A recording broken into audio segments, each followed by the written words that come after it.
আপনার আমাদের ঢাকা ওয়েস্টার্ন ভ্যালিতে আপনি এসে অনুভূতিটা জায়গা খুব ফার্স্ট ক্লাস জায়গা। আমরা যেটা মনে করছিলাম দূরের থেকে সেটা না, বাস্তবায়ন খুব ভালো পাইছি। জায়গা ইনশাল্লাহ পছন্দ হয়েছে, আমরা টাকা নিয়ে আনতে। আচ্ছা, শুনে খুব ভালো লাগলো। আমাদের চেয়ারম্যান সাহেব একটু বলেন।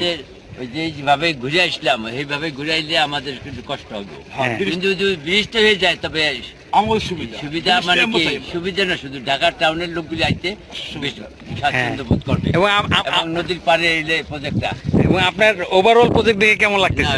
সুন্দর আসলে বলছিলাম প্রপার্টিস লিমিটেড। আমরা এই মুহূর্তে এসে দেখলাম যে এই ড্রেজার মেশিন দিয়ে সুন্দর বালু ভরাট চলতেছে। দেখেন ওই সামনে দেখেন এই যে পানি উঠতেছে, হ্যাঁ, আর ওই যে ভরাট চলতেছে। এটা ওই পাশ দিয়ে আপনার ফেজ ওয়ানেও আমাদের বালু ভরাট চলতেছে এবং এটা যত দ্রুত সম্ভব ডেভেলপমেন্ট কাজ চলতেছে, কারণ ওইখানে ব্রিজের পাইলিং চলতেছে। আপনারা ভালো করে জানেন 2 বছরের ভিতরে যেহেতু বিল্ডিংটা ব্রিজটা চলাচল উপযোগী হবে, অতএব আমাদের প্রজেক্টের ম্যানেজমেন্ট তাদেরও চিন্তা যে 2 বছরের ভিতরে একদম বালু ভরাট করে আমাদের প্রজেক্ট প্রত্যেকটা কাস্টমারকে বুঝিয়ে দেওয়ার ব্যবস্থা করা হবে, বিল্ডিং শুরু হবে। সো দুইটাই ফুল সুইংয়ে কাজ চলতেছে। সো আমি বলবো যে এটা আপনি অনেকে এখানে প্লট নিয়েছে, যারা নিবে অনেক বেশি লাভবান হবে। আগামী 2 বছরের ভিতর ধারণা করা হচ্ছে পার কাঠা প্রায় 1.5 থেকে 2 কোটি টাকা কাঠা চলে যাবে, কারণ ওই যে রাজুকের যে ওই জায়গাটাতে 3 কোটি করে কাঠা চলতেছে। এই মুহূর্তে মাত্র আমরা 22, 23, 24 লাখের প্লট পাচ্ছি। তো এটা একটা গুড অপরচুনিটি, একদম ঢাকা সিটি, ঢাকা জেলা এবং হচ্ছে গিয়া রাজুকের আন্ডারে।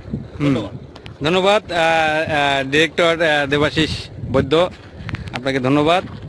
আর আমি আছি এসডি চঞ্চল, আপনার ওয়েস্টার্ন ভ্যালির ঢাকা ওয়েস্টার্ন ভ্যালির হচ্ছে যে বিজনেস পার্টনার হিসেবে।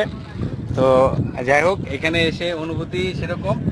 আমাদের ক্লায়েন্ট ভাই এবং আমাদের চেয়ারম্যান সাহেব উনিও এখানে এসে খুবই স্যাটিসফাইড এবং উনি আমাদের এখানে ভবিষ্যতে নিশ্চিত বিনিয়োগ করবে এবং এটা ভবিষ্যতে আসলে যে এখানে নিবে তারাই ভবিষ্যতে এক সময় এখানে নিশ্চিতভাবে বলা যায় তাদের ভবিষ্যৎকে উজ্জ্বল করবে এবং তাদের ভবিষ্যৎ প্রজন্মের জন্য সুন্দর একটা বিনিয়োগ।